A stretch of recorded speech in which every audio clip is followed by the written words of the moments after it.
Ah, yes, the old XY axis, the Cartesian plane, where all of our coordinates are measured with x's and y's, and all of our movements occur horizontally and vertically. In our next unit, we're going to get rid of this plane and think about another way to measure coordinates and another way to look at functions and curves. And this is very useful when you're thinking about circular things like a dartboard. In the game of darts, a lot of people think you should always aim for the bullseye. And that's a good strategy if you're well practiced and you have really good aim. However, it might be better to aim for a different point on the board. If you're an avid dart player, then surely you know that the center of the bullseye is worth 50 points. The outer ring, the green one there, is worth 25 points. But this point right up here, this little red region inside the 20 spoke, is called a triple 20, and that, of course, is worth 60. And that is certainly better than the bullseye. Now, what do you do, though, if you're not a good dart player?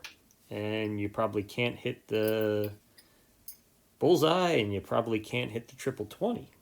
Where should you aim then? What's the best region to try to target? Are you better off aiming to the top right? Maybe to the bottom left?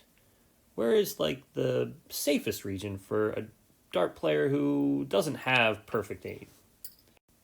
You see, if you aim for the triple 20 and miss just ever so slightly, then you only score a 1, and a 1 obviously is not a very good score. Meanwhile, if you aim for this general region over here, you can see there's a lot of pretty average scores and a few really good ones, including triple 14 and triple 11 and triple 9. So maybe an average or below average dart player is better off aiming slightly to the left. But all this talk about where to aim really begs the question is how should we describe the points on the dartboard, if not with x and y coordinates? Well, polar coordinates offer us a different alternative. In a nutshell, polar coordinates replace the concept of x and y moving left and right and up and down with two different parameters, r and theta. And r is thought of as a radius, a distance that we could imagine on the positive x-axis, and theta is thought of as an angle. And that angle, of course, like usual, is measured counterclockwise from the positive x-axis. So if I leave my x and y axis back here, just to keep track of what things used to look like, and I was trying to think, well, where exactly should I aim for a triple 20 right there? Previously, you might have thought of it as x equals 0, y equals 1.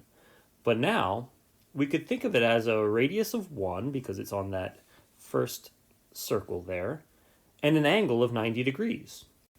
So, triple 20 would have coordinates 1, comma, pi over 2. Meanwhile, what if you were to hit the point out here, say it's like a double 13? How would you describe that coordinate? Well, what you'd have to do is you'd have to measure its radius. How long is its radius? And you'd have to measure its angle. What is its angle? Or, if we knew the x and y coordinates, let's just suppose that the x and y coordinates here were root 3 and positive 1, then what we could do is we could use a little bit of trigonometry to work out r and theta. So what you see is that r theta, the polar coordinates, are related to the Cartesian coordinates x and y through just a little bit of basic trigonometry.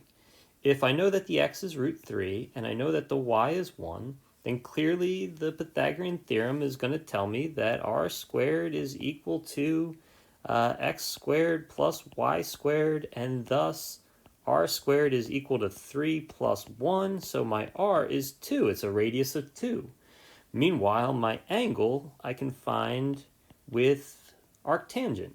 Since the opposite is 1 and the adjacent is root 3, I can find the angle with arctan of 1 over root 3, which would tell me, oh, I'm looking at an angle of pi over 6. So now I have coordinate B here. In polar coordinates would be 2 comma pi over 6. So what you see here is that polar coordinates are a slightly different way to think about location rather than just your standard Cartesian coordinates. And what we'll continue to see through the rest of this exploration is there's some advantages of polar coordinates that we don't have with rectangular. I hope you enjoyed this video.